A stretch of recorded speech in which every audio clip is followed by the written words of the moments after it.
Hello အားလုံးပဲမင်္ဂလာပါဒီတစ်ခေါက်မှာတော့မချစ်တင်တော်ဆိုတဲ့ဇာတ်ကားလေးကိုကျွန်မ review လေးလုပ်ပေးပါမယ်ရှင်ဇာတ်ကားလေးက review သာလုပ်ပေးရတယ်မပြီးသေးဘူးเนาะဇာတ်ကားကအပိုင်းကအစပဲရှိသေးတယ်အရန်ကိုကောင်းနေပြီအဲ့တော့မချစ်တင်တော်ဆိုတဲ့ဇာတ်ကားမှာသုံးပွင့်ဆိုင်ဇလန်လေးနုညံ့တဲ့အချစ်နဲ့ကြမ်းတိုင်းတဲ့အချစ်ရဲ့ကြားထဲမှာရွှေရုပ်ဆိုတဲ့ဒီမင်းသမီးလေးကဘသူ့ကိုရွေးချယ်မလဲမချစ်တင်တော်ဆိုတဲ့ဇလန်နဲ့အတူဘသူကဘသူ့ကိုမချစ်တင်တာလဲ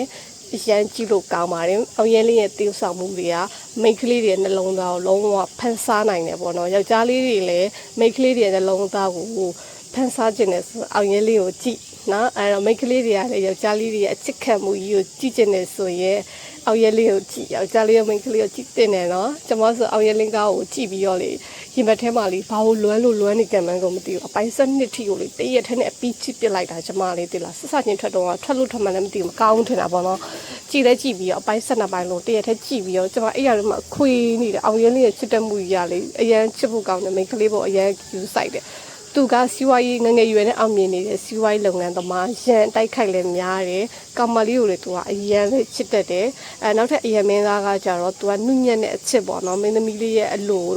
သူအကုန်လုံးလိုက်ပေးတယ်ကောင်မလေးရဲ့အလဲကောင်မသူဘသူ့ကိုရွေးချယ်ရမလဲသူမပြတ်သားဘူးပေါ့နော်နှစ်ယောက်စလုံးကိုသူကချစ်နေတယ်နှစ်ယောက်စလုံးကိုချစ်နေတယ်ဘသူ့ကိုသူကတကယ်ကိုမျက်နှာနှုတ်ချစ်တာမှလည်းမသိဘူးသူကလွတ်လပ်လေးနေချင်တယ်တစ်ဖက်ကချုပ်တီးခံနေရတဲ့အချစ်ကိုပဲသူလိုချင်တာတော့နားမလဲဘူးကောင်မလေးရဲ့ပေါ့နော်ကောင်မလေးကလည်းသူက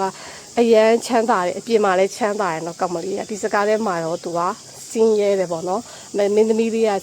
တရုပ်ဆောင်အစ်စ်ဆိုပေမဲ့တရုပ်ဆောင်ထားတဲ့တရုပ်ဆောင်လေးကအရန်ချစ်ဖို့ကောင်းတယ်မျက်နှာလေးစူပုတ်ပြီးတော့အသက်က19နှစ်သာပြောတာနော်19နှစ်နဲ့တူတော်တရုပ်ဆောင်ကောင်းတယ်ဒါပေမဲ့ဒီစကားထဲမှာကျွန်မသူ့ရဲ့ character ကိုကျွန်မမကြိုက်ဘူးသူ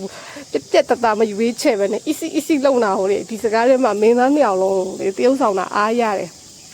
ဒီမေသမီးရဲ့ character ကိုကျွန်မအားမရတာလေအဲ့လိုကလိနဲ့ဖြစ်စီရကွာအဲ့နေရာမှာငါဖြစ်လိုက်ရင်ကောင်းပါပဲအောက်ရဲလေးကိုပဲရွေးပစ်မှသိလားကျွန်မအောက်ရဲလေးချောတာပဲအားပေးခဲ့အောက်ရဲလေးရဲ့ပြုံးဆောင်မှုကိုတစ်ခါမှမကြိုက်ခဲ့ဘူးလို့သိလားတကယ်ပြောတာအခုအောက်ရဲလေးရဲ့စကားပုစုပဆက်ကိုကောင်းတာတကယ်ကိုကောင်းတယ်သူ့ရဲ့ချစ်တတ်မှုသူ့ရဲ့ပြုံးဆောင်မှုကြီးရလဲလေစသိန်းနဲ့ပြင်းပြင်းထားတယ်သူ့ရဲ့ပြုံးဆောင်မှုကြီးက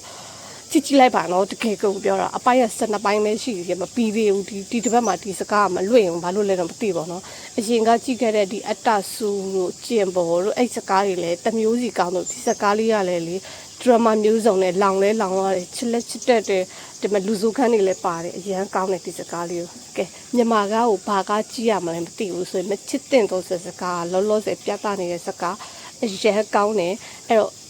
ပိတ်သက်ကြီးကြည့်ပြီးတဲ့လူရောမကြည့်သေးရတဲ့လူရောโอเคကောင်းလားမကောင်းလားကျမကိုcommentမှာတစ်ချက်လောက်မှတ်ပေးခဲ့ပါနော်ကျေးဇူးပါ